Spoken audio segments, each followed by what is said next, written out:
Really? Oh,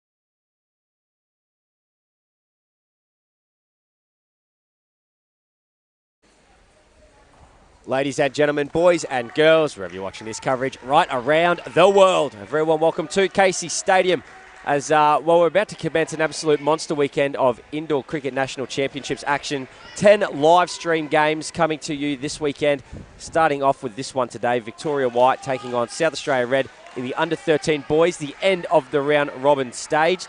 Sitting next to me with the cans on the bonce and the mic in the mouth is Brocky Winkler from the ACT. Brocky, how are you, son? Very well, Gary. How are you? Mate, very, very good. Before play gets underway, would you mind just running us through these two teams for all the folks at home? Certainly. So Victoria White versus SA Red. Victoria White lineup will be Jake Hatcher, the captain, Mohammed Abdul Rafai, Weon Boya, Tom George, Noah Harvey, Archit Bhatia, Aditya Barot, and Ted Sargent.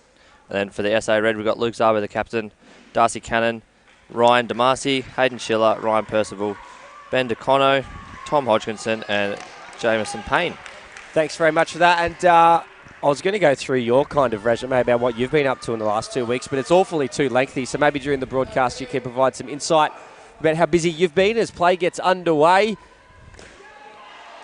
And just pushed into the 2-net there. So what have you been up to in the last couple of weeks? I've been playing a little bit of indoor cricket, Gary. Yeah, a little bit. Unfortunately, we weren't as successful as we had have hoped, but I've also had the privilege of coaching the ACT under-15 boys this week as well. Is that ball called wide by umpire Rob Polson from Queensland? Yeah, an absolute thrilling match between yourself and Victoria in one of the semi-finals, and that got mega numbers on the live stream. I can assure you it was very huge. Good. It was absolutely massive. It was almost the same amount as the grand final, in fact, just maybe 3 or 4 people less. It was it was thrilling. It was great for the viewers, mate. So obviously you're on the wrong end of that ledger, but even still, good for the sport. Oh, that's a great shot. Down up. Bit trickier for the under-13s. They're a bit shorter, so their shots need to be a bit better. That's Hayden Schiller. And on strike now is Ryan Damasi. Good outswing here from Hatcher. A bit shorter. I think definitely in this age group, Gary, you've got to get the ball up and get it swinging at the stumps. A little bit shorter, easier to play with less pace on the ball.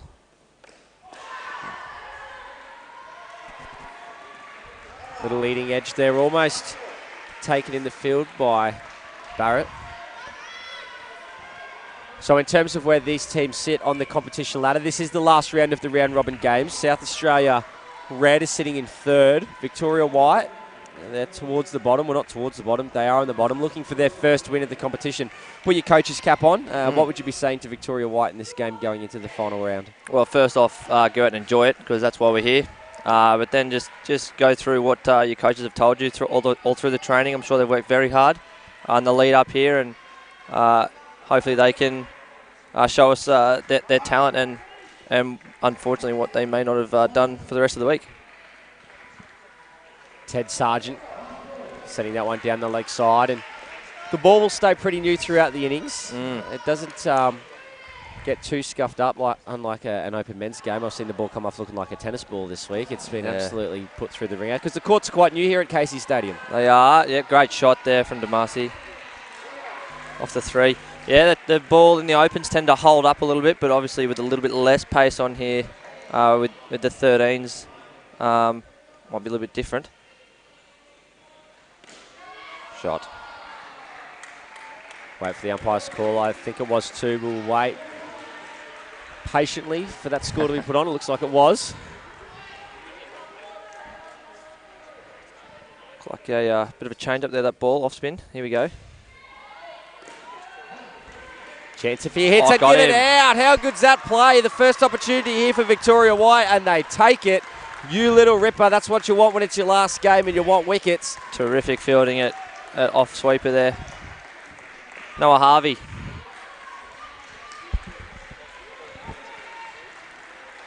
Now tell me about the fielding positions, because I have constant battles with Cameron Walter, one of your colleagues from the ACT. Yep. I call them sweepers in that backcourt position, but it's the front court where we seem to have some discrepancies as we'll watch this ball come through. Uses his feet well. Noah Harvey again. Oh, geez, doing quite well there at off sweep. He is. So in the ACT, we do call them a little bit different to some other states. So we've got the outdoor fielding positions, I guess, in cover and point. That's a great shot. And leg side, just mid-wicket. Leg side, mid wicket, and then we actually call the sweepers guards. So off guard and leg guard. So, but having spent 12 months in sunny Townsville, I've learnt that there are very different names as you go around the country. So, obviously the sweepers can also be called 2 lines or 3 lines. In Queensland, I think they call cover and leg side 1 up and 2 up. Or something along those lines. Sometimes, yep. Yeah, I don't know. What do you call the front court? First or second guard. Yep. First one being the one closest to the sticks, and leg side guard, I suppose, when there's only 2. Or if there's 2 on the leg, first leg guard, second leg guard. Yep. It's kind of like when you order a lemon, lime and bitters. Oh, got him cleaned up. Don't worry about the lemon, lime and bitters, Brock Winkler. What am I talking about? Let's pay attention to this. That was terrific. Noah Harvey again affecting the game. Big plays this morning from him.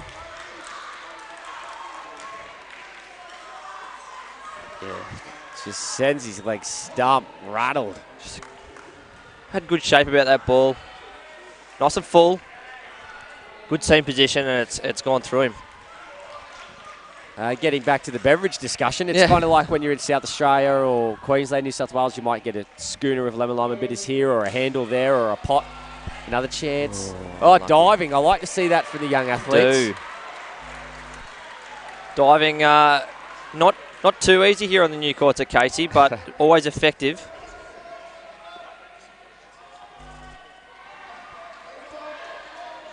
He's getting some movement through the air here, Noah Harvey.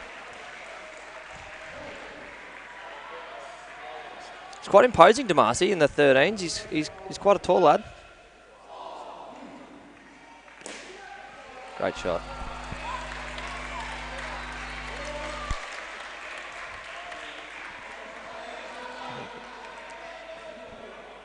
Vic White, if they can build a little bit of pressure, they can... and that's squeezed away in the corner. If they can build a little bit of pressure here, they might be able to get a bit of a roll on here, a bit of momentum into the next pair. Yeah, South Australia regularly hitting over 100 runs in their batting partnerships. Again, this is good from Vic White, just building a little bit of pressure here. You can't take a wicket getting that dot ball. It does build. Roundabout figure, Brock Winkler, you're thinking for South Australia? Yeah, 108. Yeah, that's probably about par here. The court's a little bit bigger than previous national tournaments. A case a bit wider. The roof is a little lower, but that hasn't seemed to affect too much this week and last week. I think 100's about a par score in the junior tournament here this week. It's a really valid point there made by Brock Winkler that these courts are a little wider. They're right on the extremities of what is acceptable by World Indoor Cricket Federation standards. Took it away. This is Mohammed Abdul Rafi speaking about tall drinks of water in these sides. He's another one of them. He is.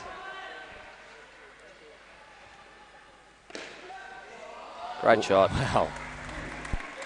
Flicked across his stumps, down up for 3 if you don't mind. A lot of talent in the junior divisions. Things are looking healthy for the Open Championships in a few years' time. They certainly. I've been very impressed across all divisions this week.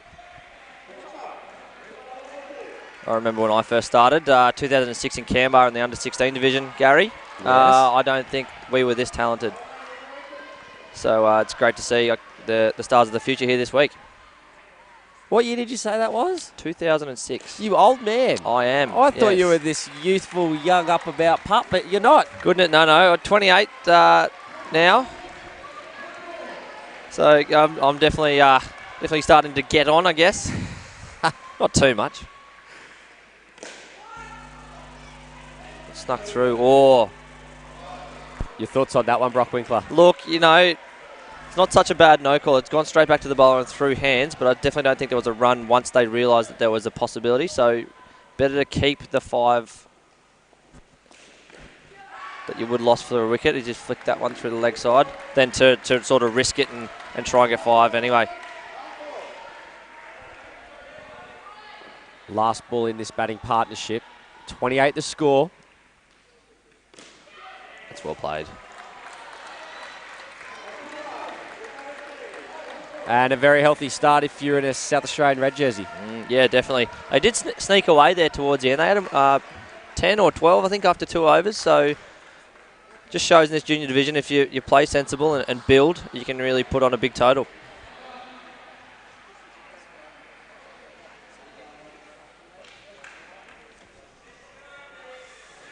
So Abdel Rafa, who's just bowled there, he's taken the most wickets in this side. He's taken 7 for the tournament thus far from his 7 games. So you'd expect him, if he's averaging 1 a game, you'd expect him to collect 1 in his second over. So it'd be interesting to see when they bowl him. Yep. And tell me about your thoughts of this facility. It's gone through a multi-million-dollar upgrade here in Casey. Absolutely wonderful, Gary. I've said to many people this week, if I was 14, 15 years of age, I would probably attempt to live here with the basketball courts. Wow. The indoor centre. This is right down my alley. It's got the skate park across the road and the pool. 10-pin bowling just the other side of this wall. So it's got everything you need here. And it's just a remarkable centre. It's great to be here and able to use the facilities. Well, I'm sure the Mayor of Casey, Amanda Stapleton, who's been tuning into many of the games, will be very happy to hear that. Definitely. Tom George having a bowl now, 5th over. All given. Very good. Down in the front court there, flicked onto the stumps. Direct hit, I think.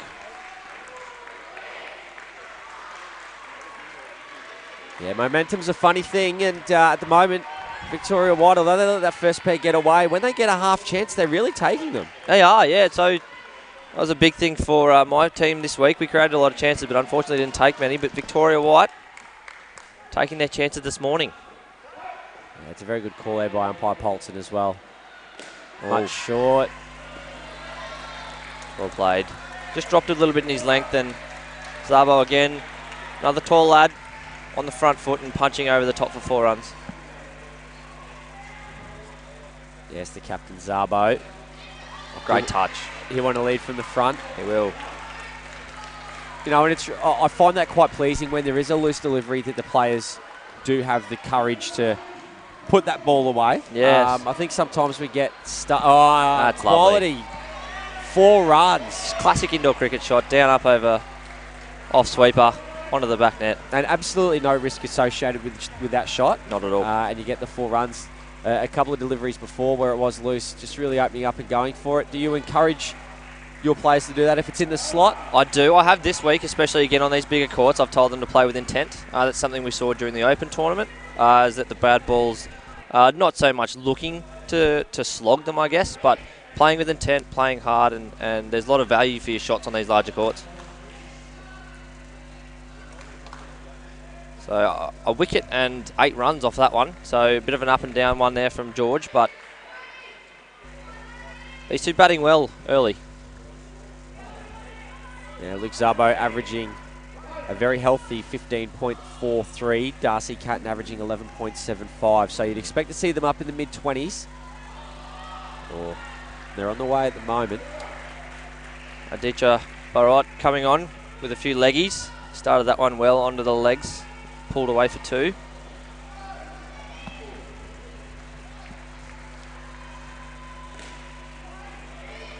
Oh, Noah Harvey off sweeper again. Direct hits for fun, this bloke. Hasn't he been on fire this morning? Very much so. They've definitely been up early, gone on the team walk. and are very awake for this early game. Yeah, that'll certainly keep you out walking around Casey before 8:30 in the morning. She's pretty breezy here today. Great shot from Darcy Szabo. Luke Szabo, my apologies. Yes, I left Brisbane at a very warm and wonderful 28 degrees and sunny to arrive at typical Melbourne weather. Yep. It was 12, then it was 20 about an hour later, and it popped back down to about 8. All 4 seasons in one day, as expected. I'm glad that the city's living up to its expectations. So that's good. Well, that one's a googly there, the wrong one. I'll be very impressed with the amount of leg spinners this week and their control at such a young age.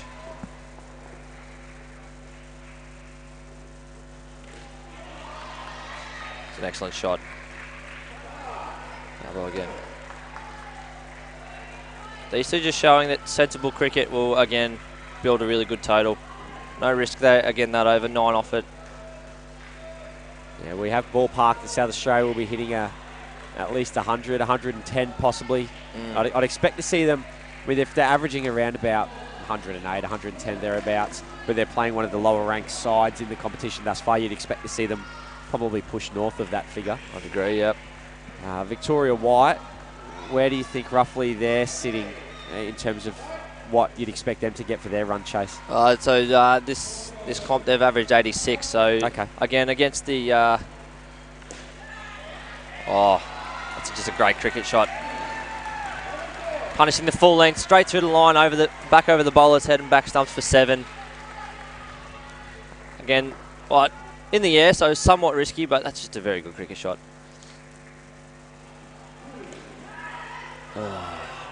Chance, dropped by Burrow there, leg sweeper. So back there, 86. So you think against the stronger teams again, if we're assuming that you'd be looking around probably the 70 to 80 mark from Vic White, but that's not to say we can't go against the form book. No, 100% correct. That's 100% correct. Quite often you'll see teams will rattle the cage a little bit.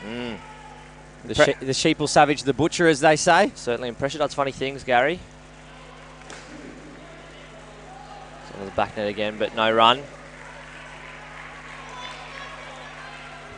Weon Boya bowling. He's another tall drink of water, bowling some leggies. A bit flutter and offy, and played well by Szabo.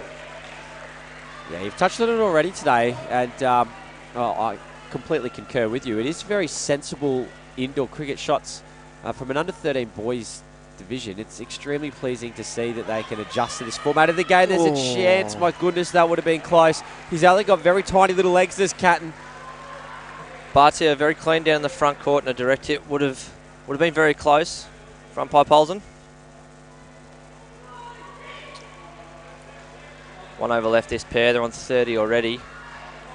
Again, looking at a 40 skin here if they play well here.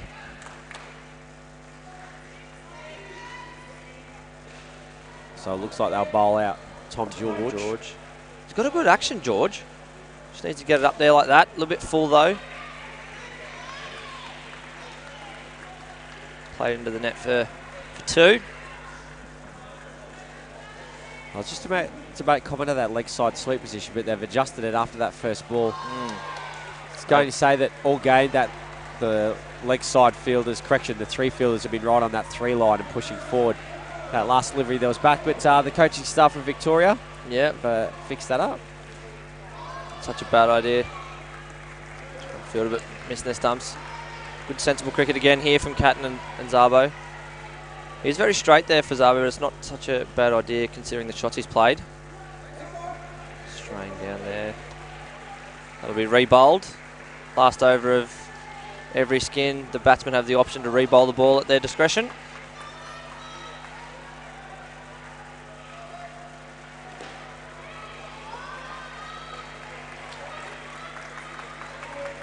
Again, Gary, I just can't say how I have to say how impressed I am with the sensibility of these guys at an under 13 level. It is impressive. And again, hitting the stumps. He just cannot miss. Oh, I thought the umpire was going to give it out. His arm kind of went up a little bit. Got a little bit excited. Got the heart racing. Yeah. Noah Harvey again there at off sweeper. Isn't he good? How good? Unfortunately off the pitch there. I train my under 15s to hit the stumps. And unfortunately that gives the receiver a bit of work to do if they do miss it and they're not the biggest fan. But obviously if you do hit the stumps, it's the quickest way to get someone out. If you can train to take the stumps out, in my opinion, then it's better than the typical service that people sort of talk about over the top of the stumps, which makes it easier for the receiver to take. Yeah. Those milliseconds sometimes make all the difference. During the open part of the championships last week, I spoke about the exact same thing that you've just discussed. Those milliseconds makes a lifetime of difference with the runners on the court. Yep. You know, if the receiver does have to take it in, you know, when you break it down and you put the slow motion on everything, you know, it's a good 30 centimetres at times that makes a difference. Direct hits, it saves crucial time. So, yeah, I'm glad to hear that someone of your experience thinks the same, because sometimes I just sit here and just waffling along and think, I don't know if that's really right or not. I'll have to ask the experts, but I'm glad that that you kind of subscribe to a similar school of thought. You do, yeah. So, and just going back to that partnership, 31 off Luke Zabo's stick and 47 for the pair. So, again, not a lot of risk taken, a couple of back nets, and a massive skin total there, and they're 77 after 8 overs. So it'll be Tom Hodgkinson, oh gee, put my teeth back in. Hodgkinson and Jamison Payne. Vic White, captain, Jay Catcher coming on, trying to wrestle back the momentum here. That's a great ball to start, and what a shot. Off his legs for 2. If you've just joined the broadcast, this is the final game of the round robin stages between Victoria White and South Australia Red in the 13 and under boys division. My name's Gary Lowe. Next to me is Brock Winkler. And you may have heard me commentate last week, and I might sound a little bit different now. I sound like Fran Drescher with a clothes peg on her nose. I'm suffering from a little bit of man flu. So no hugging today in the commentary box. No, that'll be the Melbourne weather. Yeah, it's smashed me for 6 or 7. I should say should say 7 since we're indoor here now. 6 plus 1, 7 scored. Oh, Noah Harvey there again at off sweeper. Unfortunately, couldn't hit the stumps this time. Hatchet bowling well here, but they've again played sensibly. Forcefully driven through the offside for 2. There are other games happening concurrently to this. As we know, South Australia Red is sitting on 3rd position. Victoria White down in 9th. We're looking at all the possible outcomes as to whether South Australia Red can fall down to a certain spot or move up to certain spots. But we ran out of fingers and toes trying to do all the maths. But this is exactly what South Australia Red would have wanted. And it'll secure their spot somewhere in amongst that finals. All bar, so 9 teams in the division, and all bar 3 can make finals at this point. So I lied actually. New South Wales Metro, I think, are eliminated having playing 8 games. So 5 and 4, but still a very tight competition. So the ACT and WA are on the fringe there, and they're both playing behind us on courts 2 and 3 here at this wonderful Casey facility. And SA Red trying to shore up a top 4 position, and could, depending on results, possibly push into 2nd.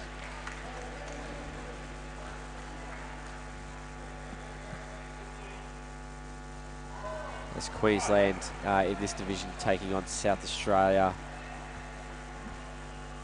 Blue.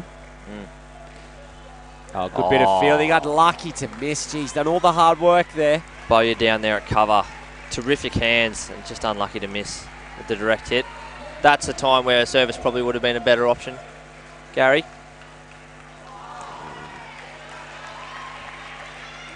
Sargent there getting some good shape. Yeah, and if Payne down there at the strikers hadn't got a hold of it, it would have burned a hole through the net. I reckon he has thrown everything at it. And again, he does. He is. Strong striker of the ball. He is. I don't mind the Vic White team bowling a bit fuller and trying to bring the field into play, because they have shown that they are able to hit the stumps. That's a good cricket shot. Bit risky playing that pull shot off stump, but when there's no one on the leg side down there, then there's value for your shots.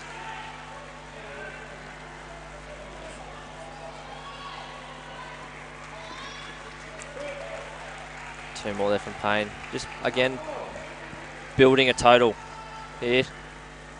17 and 1 ball remaining in the 10th over.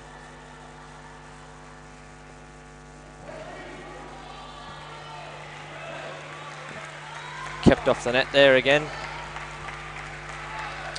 Just looking there at Hodgkinson, he's got a very interesting approach to the batting crease. I think he faced up diagonal just about to the bowler. I was going to say something similar there. He was a bit nonchalant, wasn't he? He was.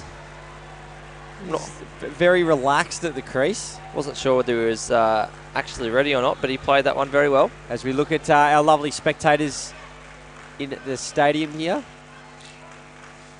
Vic White supporters up there. They've been strongly supported all week, of course.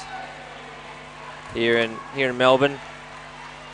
Something I feel always makes a difference. It's very tough to play Victoria in the Open Men's Division at home with their raucous support. So it is good to see so many people down this week throughout the Open Divisions and the Juniors. And of course, it'll be a big boost to everyone on the court.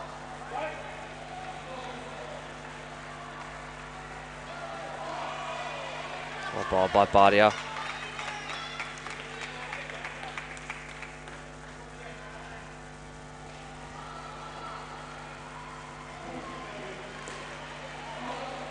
Oh, chance at the striker's end. I think we've praised them on the amount of times they've had direct hits, and I don't think we've had one since, Gary, unfortunately. Commentator's curse. That's right. We've thrown him to the wolves, unfortunately. Yeah.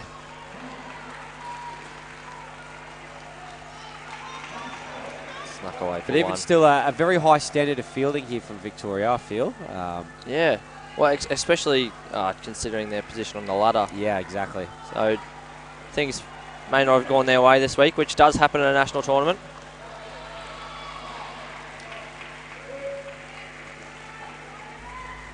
Just got to keep controlling the things that you can control, and the things outside of your control that you can't really worry too much about.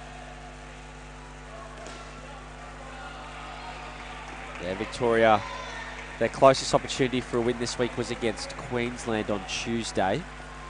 They scored 123 and Queensland scored 137 in response. So it's interesting to note that Queensland are above this Victorian side on the ladder, and Victoria were able to go out there and hit 123 against that Queensland side. So they are capable, although we'd expect their score to be somewhere, floating around that 80 type mark. Yep. They have this week gone out there and piled on the runs quite heavily against one of the strongest sides in the competition. Yeah. And again, it is, if you bat sensibly in this competition, you can pile up runs quite quickly as well. 25 this pair with an over to go. Bowyer coming on for his second in to bowl the 12th. Bauer, I apologise. I've been calling Bowyer all day. My apologies.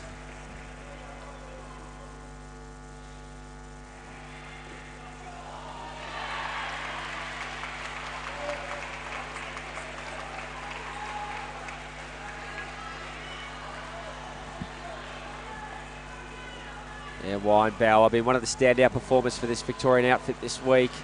Is that the nick? Oh, we'll never know. I think it might have been. I think he did get some bat on that one. Unfortunately, just over the keeper George's head and back towards the batsman. We'll just check the hot spot here in the commentary box. If we can just rock and roll that for a moment, please. Oh. And speaking about rocking and rolling and having the ability to have that kind of technology, the World Cup, Australia versus England last night. Did you happen to catch any of it? I saw the Australians bat and 3 overs of our bowling, and then I went to bed because I wanted to be fresh to join you this morning, Gary. Yes, of course. Yeah, I woke up this morning. I think we all knew that probably wasn't enough against such a strong England batting lineup. So, unfortunately, the odds is out. It was whacked over the top of sweeper for 3. Yeah, how much did you get to see, Gary? A little bit less than you. I love our Australian cricket team, but I thought things were looking a little grim pretty quick. And I thought I'd be best served to have a bucket of Lemsip, about 3 litres of Lemsip I reckon I drank, and shuffled off to bed. But yeah, it'll be a wonderful final coming up. New Zealand taking on England. I think just about everyone else in the world will be going for New Zealand. Yeah. Sorry, or should we say New Zealand versus the Commonwealth with the amount of nationalities in that English side, but that's okay. 36 there, that pair. They've done well, accumulating runs, not too much risk. A couple of shots in the air there towards the end, but they've gotten away with them. And looking to put on a total of north of 140 at the moment here.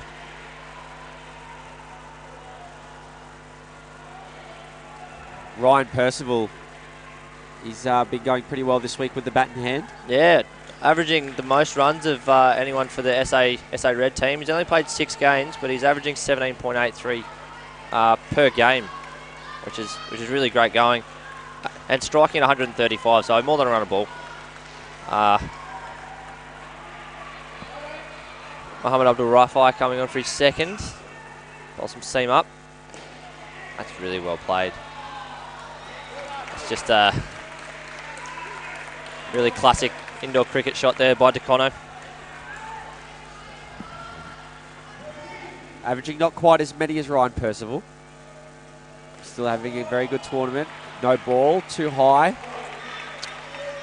Might not have been too high to Abdul Rafi himself, but Percival's a little bit shorter in stature, and it most certainly was over his shoulder in a batting stance. Good call there from the umpire.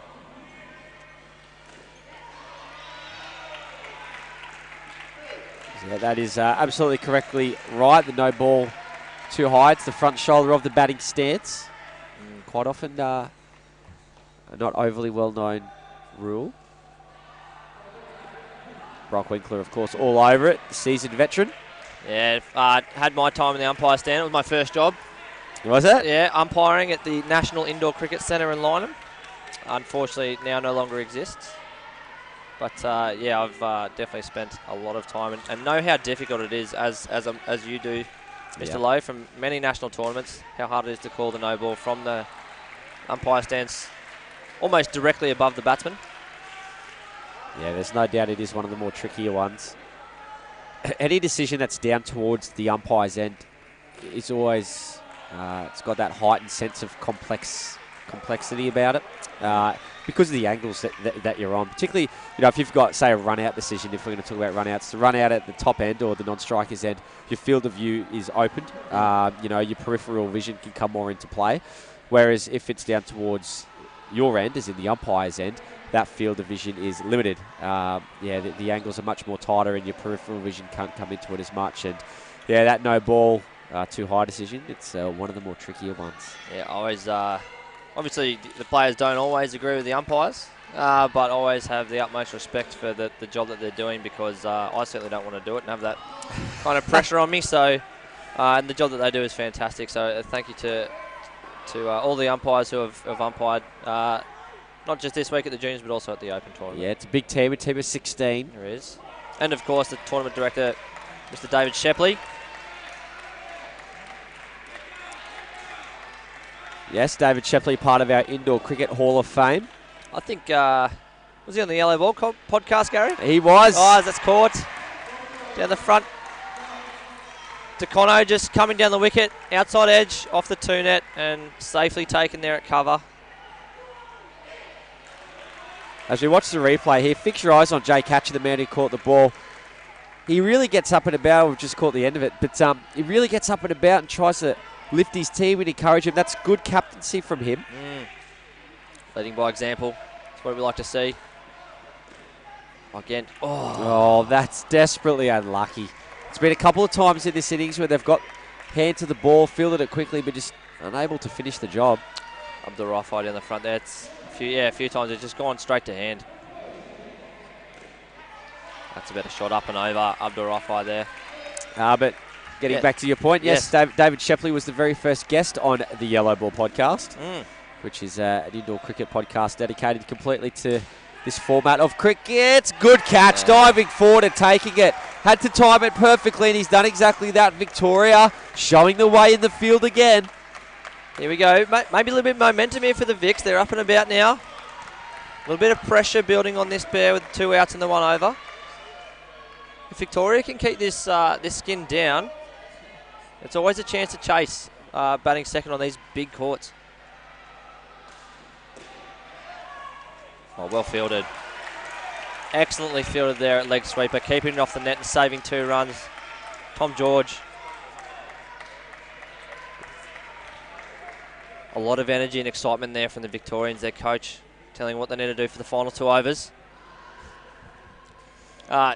Quickly going back to your point, Gary, can we have a little bit of insight into who we should expect soon? Because, of course, you had the great Jude Coleman on last week. Yes, we did. Yes, Jude Coleman was Australian Indoor Cricketer of the Year and has been tasked now with looking after the outdoor South Australian women's sides in an assistant coach capacity. Yep.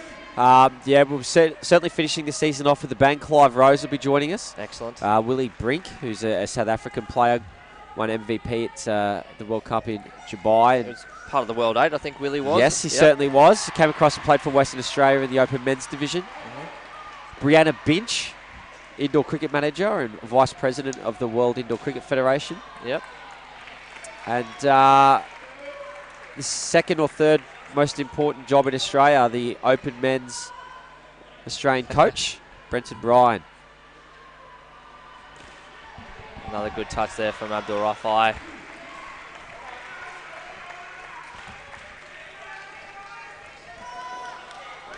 Archie Bhatia bowling his second here, the penultimate over of the first innings.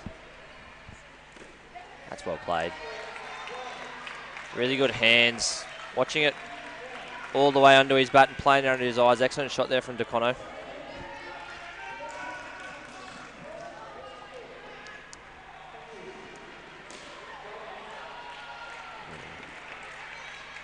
Fuller length, bringing the field into play there, but Percival up to the task, showing us why he's the average leader for this S8 Red team.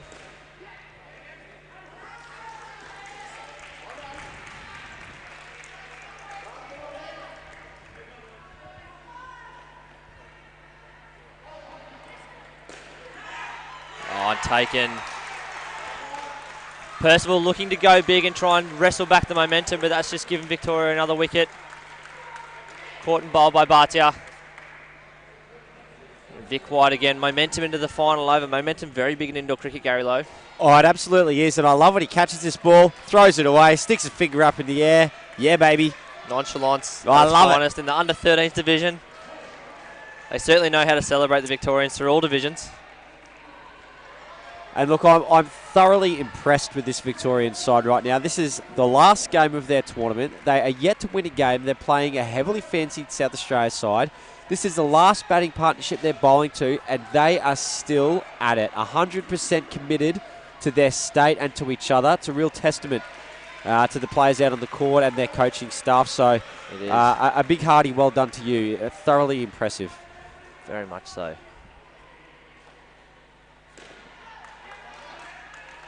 I think as that's well kept off the net there by Burrow and Bauer down in the front court.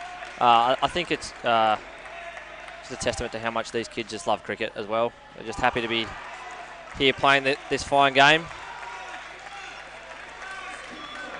Harvey with the last over, 3 left. That's just gone through to Cono there.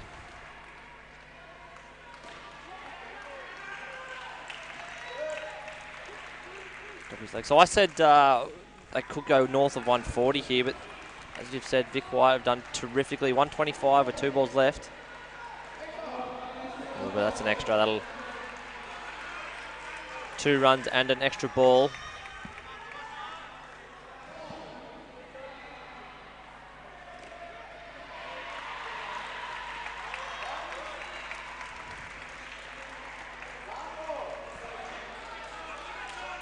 Final ball of SA Red's batting innings.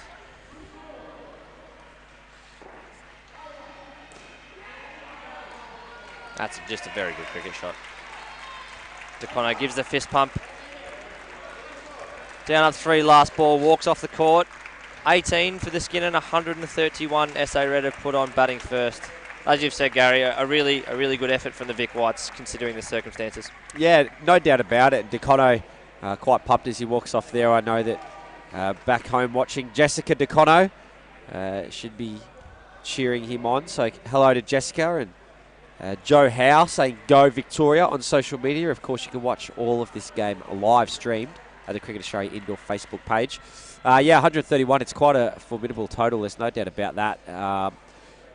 Victoria, as we've discussed earlier on, they have scored pretty big totals previously against similar sides to South Australia. So it'll be very interesting to see what plays out here in the remaining 16 overs. And if you're watching this at home and it's inspired you to play indoor cricket, of course you can head to playcricket.com.au, find your nearest centre, take the floor and play indoor. And why wouldn't you? And you too could find yourself under the big lights, the big stage, with the game being broadcast right around the world. It's it'd be quite an experience for these young athletes. Definitely live streamed, being able to watch their performances back later on, and having family and friends who may not be able to be here at the Casey Stadium to see their performances live on Facebook.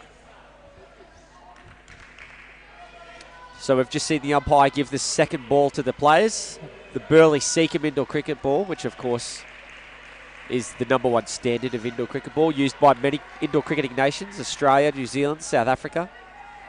It gets changed at the end of each innings. It does. With some new branding on the indoor cricket ball, have you noticed? Yes, I did. We saw that the very first game. It's pretty cool to have the National Championships logo on the ball. It's a nice little touch for the championships this week.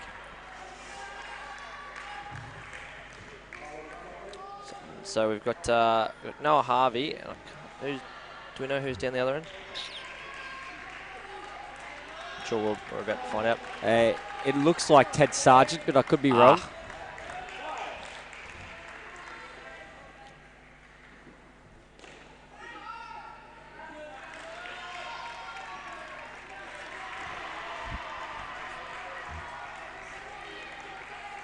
So Ted Sargent averaging 11.6 this week from his 5 games. Noah Harvey 8.17.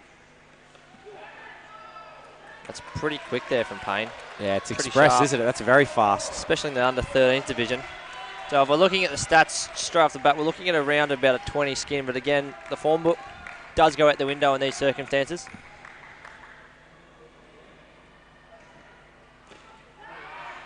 Yeah. Almost falling to point. They get through for 1 run. It is Ted Sargent. Well spotted, Gary Lowe. This Vic White having to go for it so with such a large total.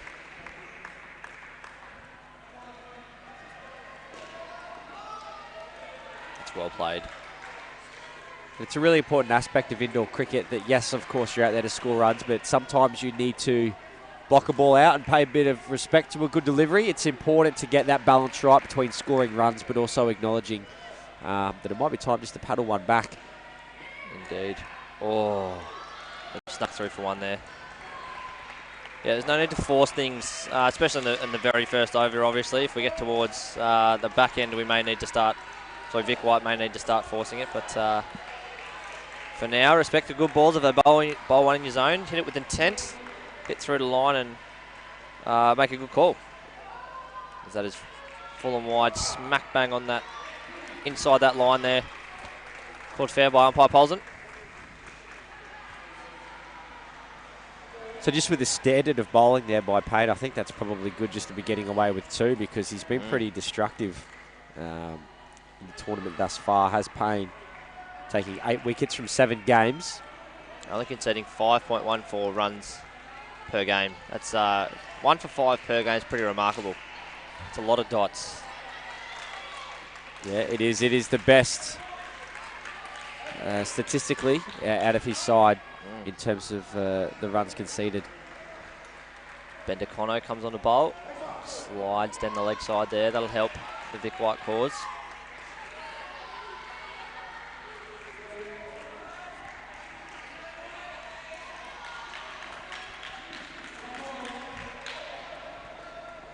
So Victoria, they're in a position here where they may as well just throw the whole kitchen sink at it.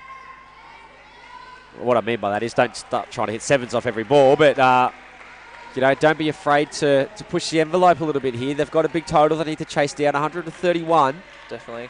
Calculated risks is something I talk about, Gary, and something they need to take into account now. Their threshold for what is acceptable might reduce from maybe, not a 90 or an 80% play to about a 60% play now to see what they can get away with.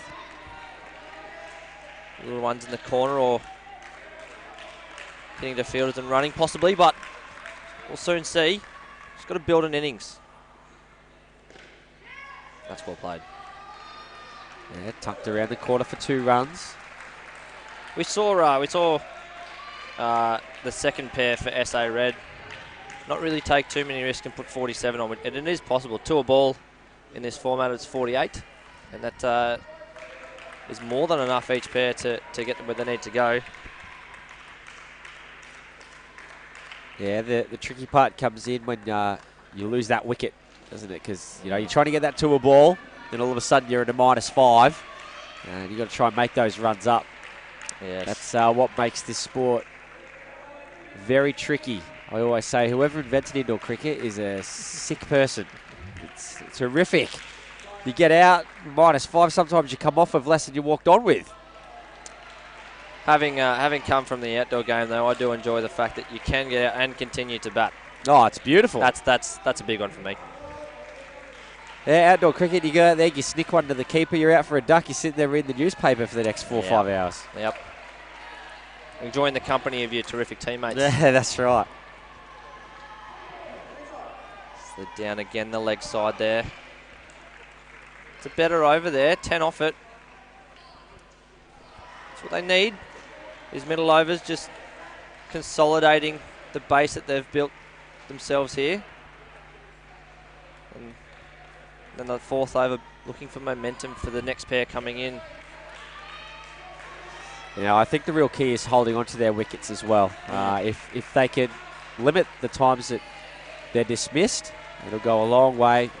Obviously makes sense, go a long way to building that target, but Noah Harvey at the non-strikers end, he's been dismissed more times than any player in the team. Now, it's a big appeal there. I agree with the umpire. They must have, maybe there was a nick or something in there. I'm not aware of it. Watch the replay. Possibly. His back foot certainly didn't lift, so that's something that we didn't hear. They've all gone up for it, the South Australians. Dug out. But, young Harvey on strike. He's been dismissed 10 times. So that's 50 runs. Looking to, it is, but looking to make amends here in the final game. He's batted well to now. Oh, that's a jaffa. Hawkinson just good shape, good length. Getting into push at that one and missing outside the outside edge. Whack out. That's unfortunate. Just hitting the top netting there. We discussed it that the roof's slightly shorter or lower, I should say. But only just kissed the top. It was good contact. contact. Enough to come down. He did hit it well. Unfortunately, not quite enough to get the 7 they were looking for. Look, I don't mind that shot if that's his game. Playing through the line. Just unfortunate that didn't quite get over the top of the back stumper. Yeah, he's only a whisker away from it going to 7, and then that's a 12-run turnaround. Instead of being on 8, they're on 20.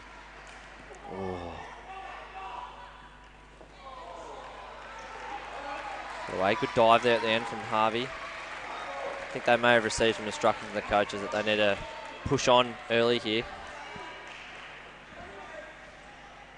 Let's see what stroke plays up next, and it is a more forceful stroke.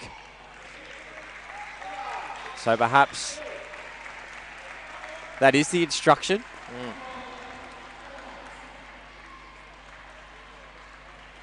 Was a good over from Hodgkinson. 1 for neg 1.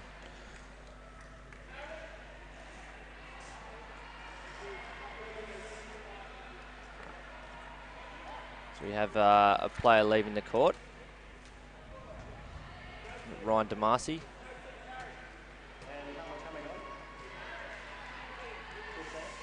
I think we've had a substitution here, Gary Lowe.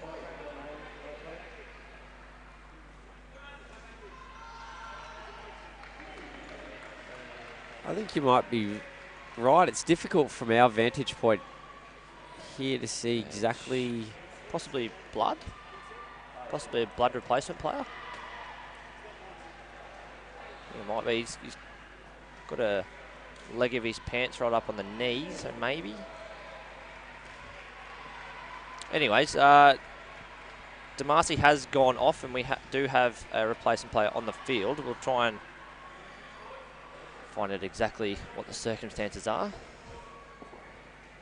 So they've got the full 2 minutes here to try and stem the flow of that blood, and the players will continue to move on. He certainly doesn't look in too much pain, so I don't think it's an actual physical injury, I guess. No, just looks like he's taking a little bit of bark off his knees. Yep.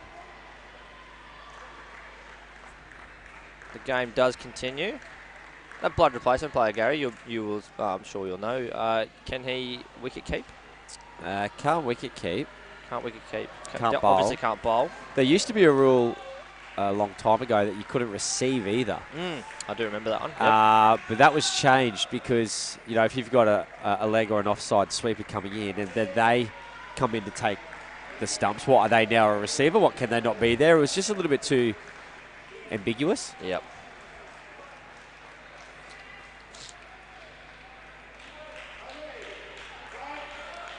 So coming from the depths of the court, right in the corner, is Percival.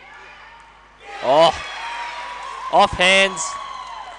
Taken at the second attempt by Hodgkinson at the back stumps. Again, playing through the line, but unfortunately straight to a fielder and another wicket. And we could be, I don't want to call it early because, again, indoor cricket's a funny game, but it's going to be really tough from here for Vic White. That's a good stroke. 3 runs from Harvey. Passed off sweeper. Yeah, perhaps could be considered slightly unlucky, those 2 sevens. You know, one of them just hitting the top net, that one bobbling through. With a little bit more on it, we could be looking at a very different batting partnership. Definitely, and a different game too. It's 120 or thereabouts from 3 pairs. 40 a pair is incredibly tough. Certainly not ruling them out, but yeah, just simple mathematics tells you that it's pretty tricky. Mix up, yes, no. A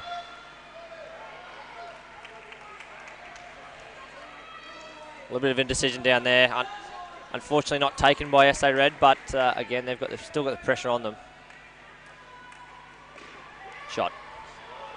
Classic down up stroke. Over cover and point for 2 runs.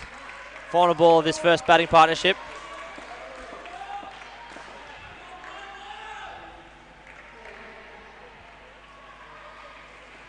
Oh, missed everything. The over.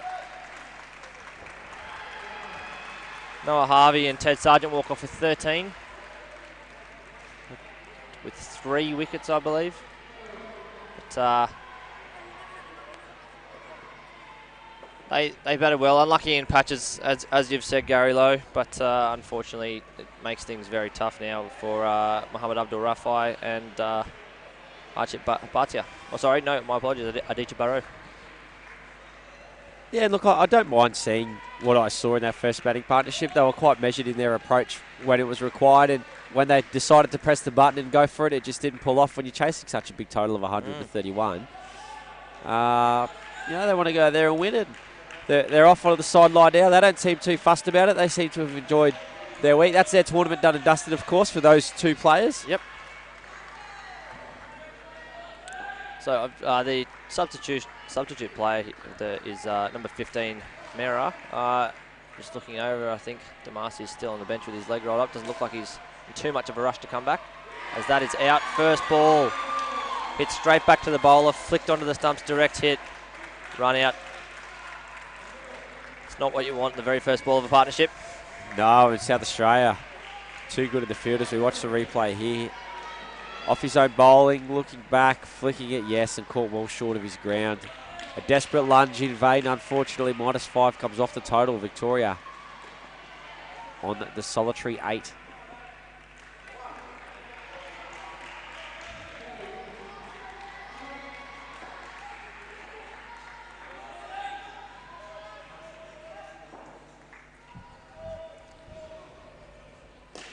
It's a good shot. Oh, chance. Unfortunately misses the stumps. Darcy Catton on bowling now. Only taken 4 wickets this week. Make that 5 now with that run out.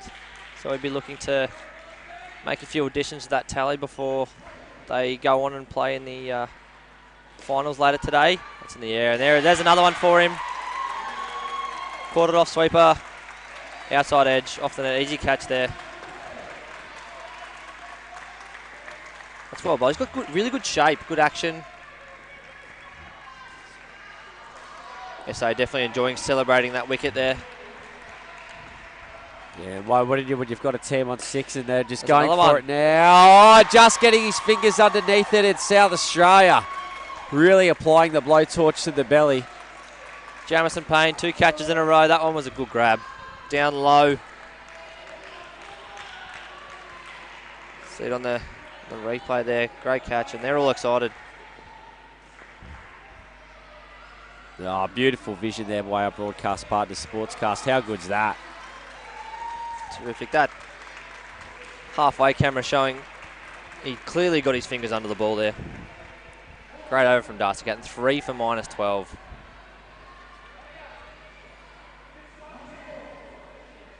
I'm sure that'll give him plenty of confidence for not just his second over, but his game later on this afternoon. And of course, a very big thank you to our broadcast partner, Sportscast. This is the one I love. How good's this for a shot? That's a great angle. So they've been very busy all last week and, of course, this week, bringing you these images. A big appeal. A bit of a rationale as to why umpire Polton hasn't given it out. He just explains to the players. Gee, it was close. I think it was a good call. It was. That'll be a 3rd ball wicket. Well bowled by Luke Zabo, beating the outside edge, and unfortunately Aditya Burrow starting his run and then hesitating, and he's automatically given out 3rd ball by umpire Paulson. Yeah, he's got to return to his crease, and unfortunately that will be a 3rd ball dismissal. He needs to make a continuous movement towards the striker's end.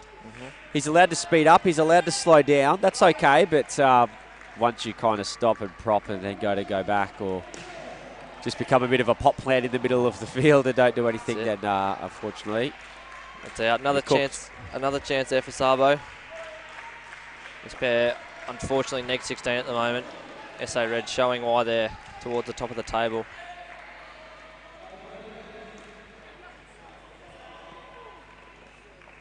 Well worked into the corner for 1.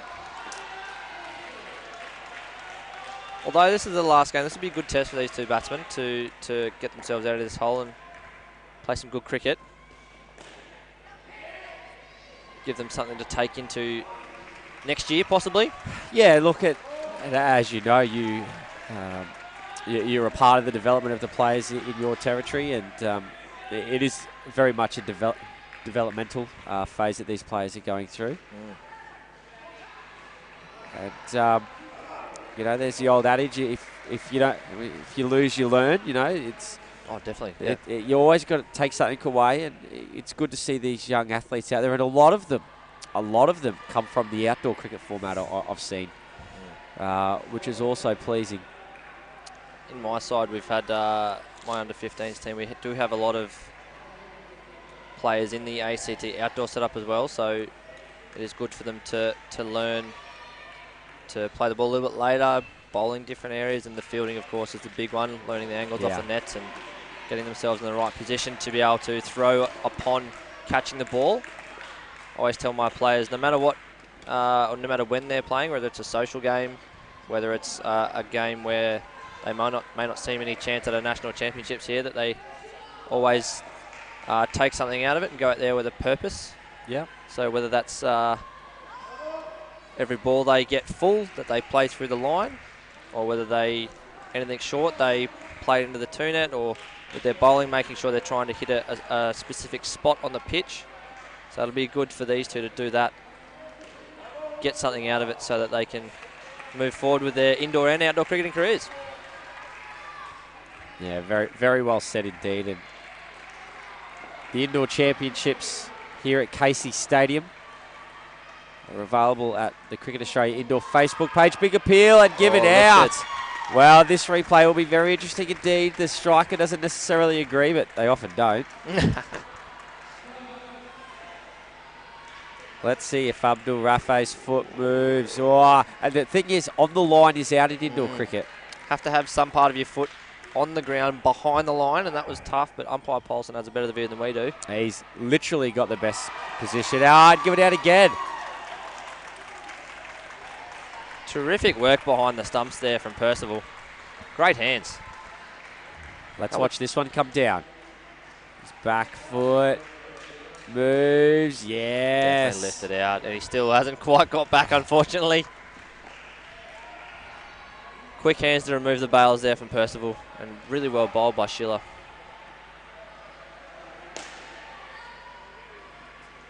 Played forcefully in the net for two, over cover.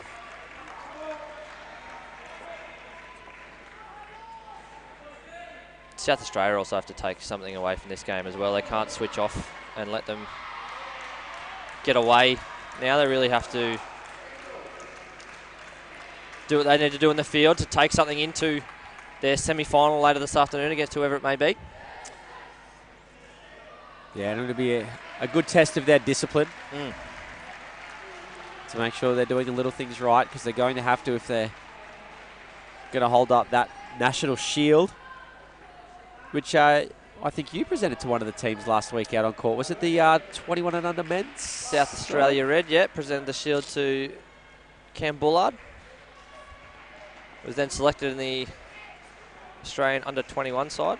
But yes, I think there's been two South Australian teams who have taken a shield back to Adelaide already.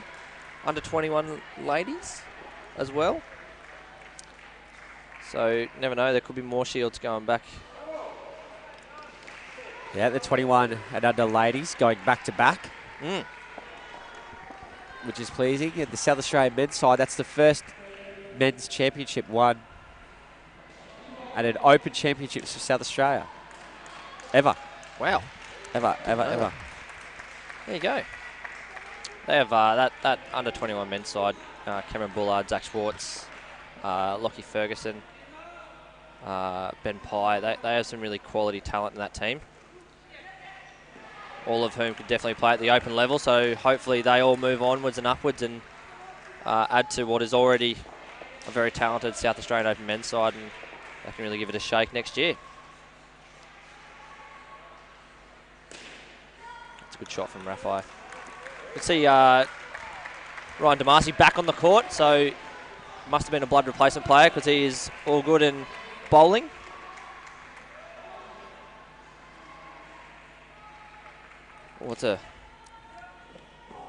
He's fired that one back to his poor old wicketkeeper. Good luck catching that one. Yep. Jamison Payne.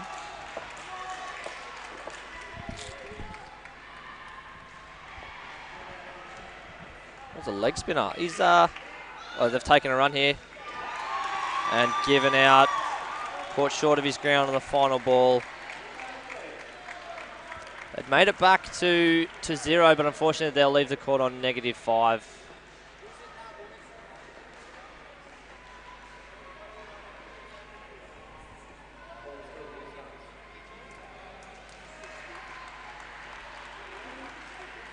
Replay there showing that he was caught short and the correct decision made. Now we have Tom George and Wian Bauer coming to the crease in a very difficult position. Yeah, awfully difficult, isn't it? I guess you go. I mean, for them, you can go out there. You can do whatever you kind of wish in terms of enjoying yourself. With the greatest respect to them, whether they walk off with -40 or +40, it probably doesn't have too much of a bearing. It'd be good if they picked up the skid. 36, it's awfully big, but Yeah, I guess that'd be something to be working towards. Ben DeCono comes on for his second over.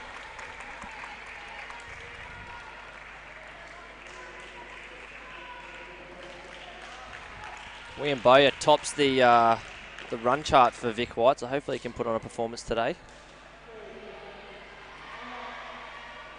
101 runs through his 6 games at an average of 16.83 and striking very well too. 144.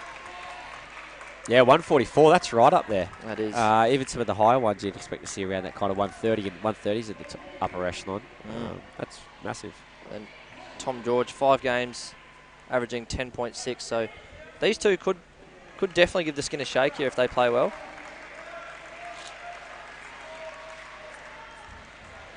Always good to take points from a game, no matter the circumstance.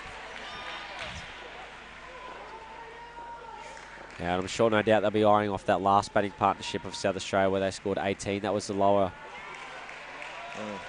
the lower or the lowest batting partnership.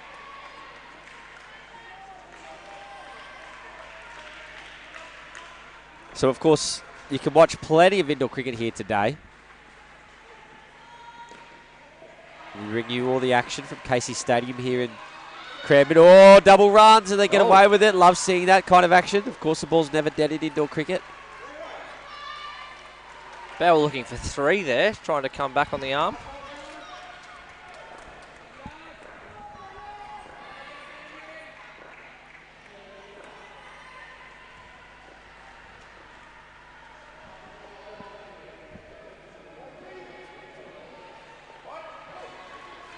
Ball.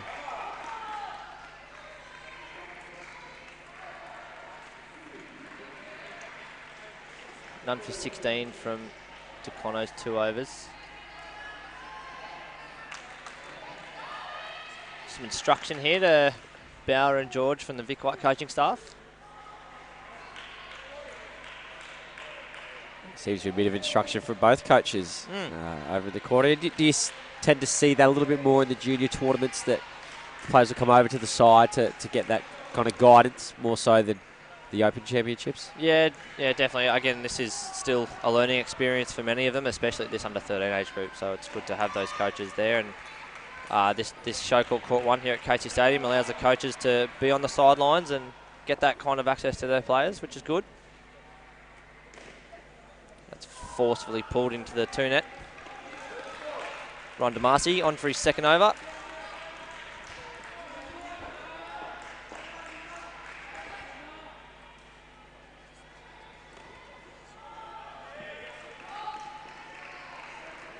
Well played by Tom George for 2 as well.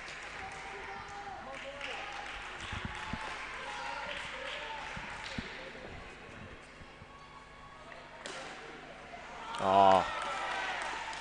Great feet and well played. Using his height there, a little bit shorter on the back foot and just punched with a straight bat. Back past off sweeper into the corner for 5 runs, I believe. Yeah, it was. Just gave himself a little bit of room and timed it to perfection as well. That ball rolling along the carpet. This is good, this batting partnership building here. It is. That last shot just shows that you don't have to hit the ball hard to get runs in this format from the back net. A lot of people try and really lace the it. cover of it. Exactly right. You just need to time it, especially with the pace on the ball. Oh. Darcy Catton almost taken out there at leg sweeper from a bit of friendly fire, but evades well.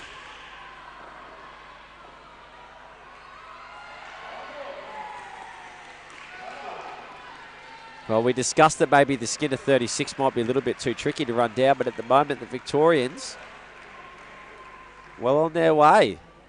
21 from 2 overs. As we see a replay of that 5, and wasn't it timed well?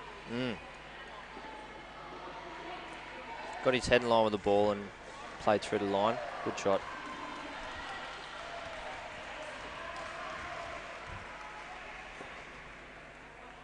So no doubt South Australia will be wanting to walk out of this game winning all 4 skins. So you'd expect to see perhaps a little bit of artillery or some of their better bowlers bowling these last 2. Yep. Darcy Catton 3 for -12 his first over, so that might be why he's brought on.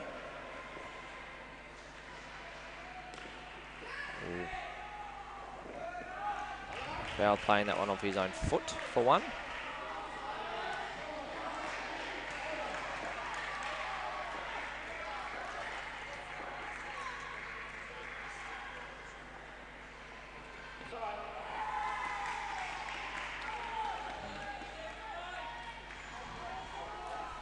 Nice loud cheer coming for the Victorians, as that's called leg side. They enjoyed it. They did. Pulled that one from well outside off stump, but it was very short. Plenty of time to do it. Had good feet too. Got himself in a good position to get across and play that shot, even though it was well outside off stump.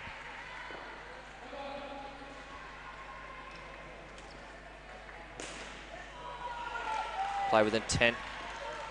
Through and 3 runs given by the umpire there for Bauer. How are they going to stem the flow of runs here, Gary Lowe? Well, I need to consider doing something different, because at the moment, it's all Victoria. They seem to be dealing with the ball coming onto the bat pretty well, so perhaps in the last over, just changes things up a little bit. Perhaps bring on a spin up. That one sneaks inside the offside wide line for a dot. Yeah, they're both playing very well. Or Bauer especially is playing well straight, so maybe tightening up their field a little bit, or placing a fielder a little bit deeper.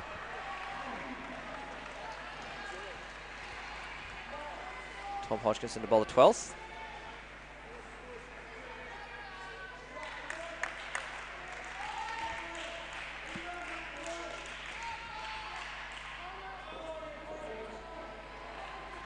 So Victoria, this batting partnership on 31, chasing a skin of 37 to win it. And that is a very good start. I think the Vic White team will be happy with 36 here, thinking that they possibly may win the skin via a jackpot with the last skin. Although it's nice not to have to take that chance as well. Yeah, that's right. I'm sure if they can win it, they'd prefer to. Certainly. But for those who might be a little bit unfamiliar with our sport, each batting partnership, we call it like a game within a game. Oh, big chance there, but excellent calling between striker and non-striker, and a big, massive thumbs up goes between the players there. That's good. Good eye contact. Bauer at the non-striker's end, very appreciative of the call. Chance, he gets there. 2 balls left, 3 runs to win the skin. So you get allocated 1 championship point if your batting partnership beats the opponent's batting partnership. And at the moment here, things are all tied up. 36 apiece.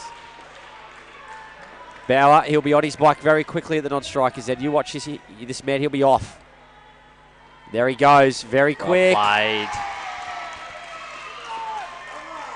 George getting contact on the ball, knowing that that was probably enough, considering Bauer was always going to be halfway down the wicket, and they are really happy with that, as they should be. That's really well batted. Oh, it's exemplary. We thought it could have been very tricky for them. It was tricky for them, and it's a massive skin for them to be able to chase down, and they've done a superb job. Congratulations, Victoria. I like that. We talked about it in the field. They got a bit of fight, a little bit of ticker. They do. That's brilliant stuff from Victoria. Be proud. Always shown by a Victorian side, that fight and ticker. It's good to see that it is happening even at the under 13 level. So, Victorian white skipper, Jake Hatcher, comes to the crease with Archie Bhatia for the final pair.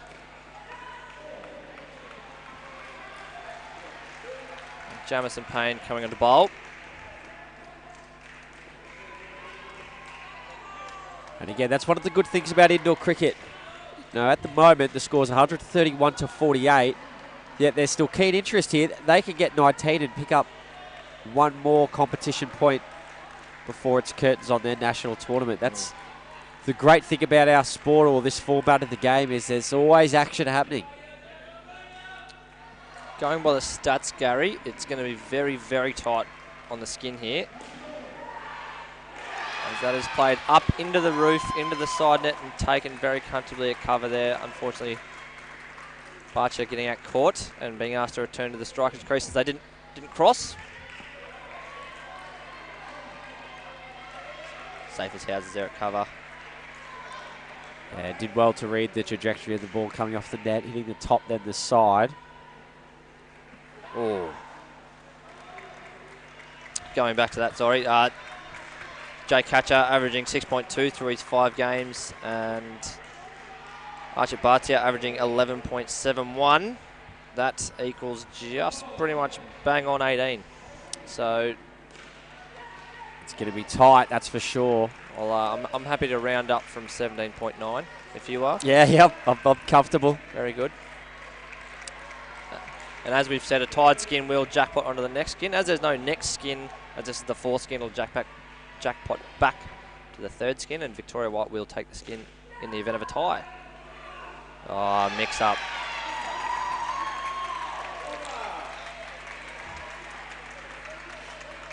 That'll make things difficult. 2 wickets in the first over. Yeah, it does. All of a sudden, instead of having to get 18 for the skin, essentially they've got to hit 28 runs off their own bat with the fall of the -10, of course. And a very good point raised by Brock Winkler that in this instance, tying the skin would be in their best interest because it does go back to that 3rd batting partnership.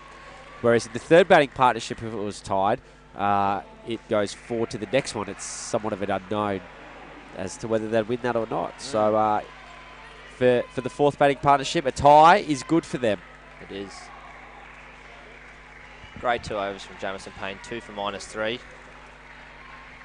So only conceding 7 runs from the balls that weren't wickets, and I think that shows why he's top of the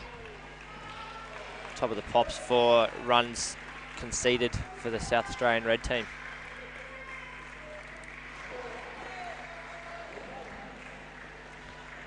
Captain Luke Szabo bowling now. I think they are really going hard at this skin, Gary. Payne followed by their skipper.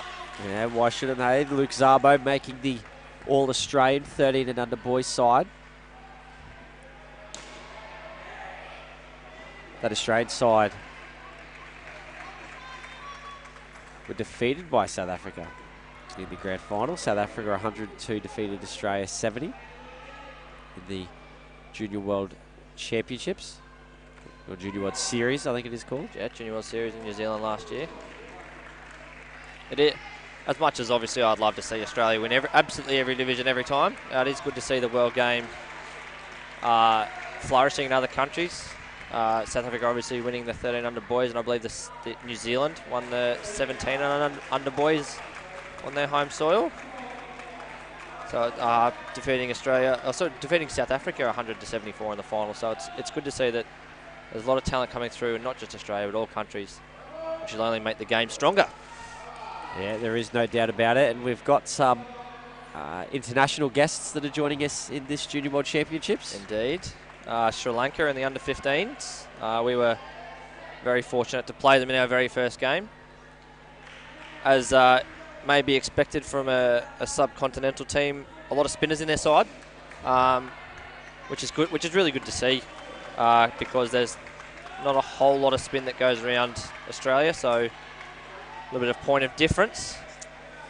Yeah, that's it's a very interesting point that you raised there. That well, the spinners, because it really is an art. We saw Cameron Boyce, who plays in BBL and has played for Australia in the outdoor format, play last week, and he was taking full advantage, particularly with new courts. The surface is somewhat abrasive, as that AstroTurf is still quite new, so it is a bit of a spinner's paradise here at Casey Stadium. It is definitely holds up in the pitch as umpire polls and signals no ball front foot. Can't touch the front line, the bowling crease with any part of your foot in indoor cricket as opposed to outdoor cricket. Oh, direct hit had him there. Just looking at the one stump and misses, and Yeah, the rationale behind that is, of course, in indoor cricket, the umpire's in front of the bowler. Can't see anything behind the foot, so any part of the line touching. Often umpires will look for separation, so the crease is white and the pitch is black. So if they can see that separation, then they know that it's all pretty good. If there's no separation at all, then they know it's no ball. And in the outdoor format, of course, the umpire is behind, so that's why they look at the heel as opposed to the front. And these run-ups are a little bit shorter compared to some centres that a lot of the players play at. There has been a fair few front foot no balls that I've seen in both the Opens and the Junior tournament this year, so might be something affecting the bowlers. Just quickly back to that under-15 Sri Lankan side. They're coached by a former Sri Lankan international captain, and also coached by one of the Sri Lankan men's national team coaches. So wow. they're not lacking experience or knowledge, and they're incredibly talented in what they do. Obviously, that experience will come from playing in tournaments like this, because there's only one centre in Sri Lanka, and it's a 2-court centre in Colombo. So it's obviously the game's not as widespread in that country, but they're trying to sort of make an impression, and the way to improve is to play the best, which at the junior level, as we see, Darcy Percival get through, Jay Catcher there, to improve is to come to tournaments such as this and play against the best in their age group. So it's really good to see him here. And you could just imagine coming from a 2-court centre in Colombo and then rocking along here to Casey Stadium in the way that it presents. Just looking at the back, how many courts is there behind us? 4 courts behind us, and then one here. One in front, 5. Yep. And this place is an absolute monster. It is. It's South Australia here. Any chance of that skid's gone begging, because they are all over Victoria in this final batting partnership. They move back down to -244 the total. Percival sneaking that one past Hatcher's outside edge, and well taken by the captain, Luke Zarber, to whip the bails off and affect the stumping. 4 balls left in this game now.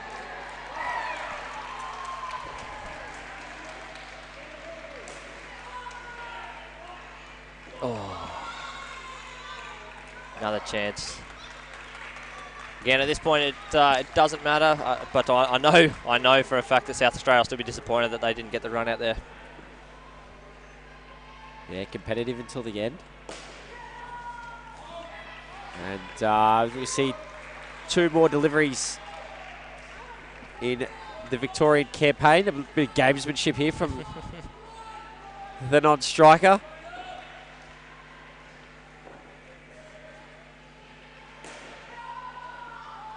So they'll come away from this tournament, Victoria, without a win, but we certainly hope that doesn't deter them. I'm sure it isn't. As I cast my eyes to their teammates on the side that are still cheering them on. There's a lot of happy faces, and congratulations to them on their efforts. To them and all the connections of this Victorian side. Really good to see. That's the game. This skin finishes on 4. It'll be a victory to SA Red, 131-50. And Brock Winkler, your final thoughts on this game? SA Red quality side, and they'll be confident on a high going into the finals this afternoon. Yes, certainly will be. There's going to be 9 more games that are going to be broadcast to you over the weekend. A whole stack more today, so do stay tuned here at the Cricket Australia Indoor Facebook page. Brock Winkler, you'll be joining us later on as well. Next game, yes. Oh, look at that, next game. You're straight into it. Treated to everything, the folks at home. So my name's Gary Lowe, and it's been a pleasure having your company. And Brock Winkler, thanks very much for coming by. We'll see you shortly. Will do. Thanks, Gary. Thanks, folks.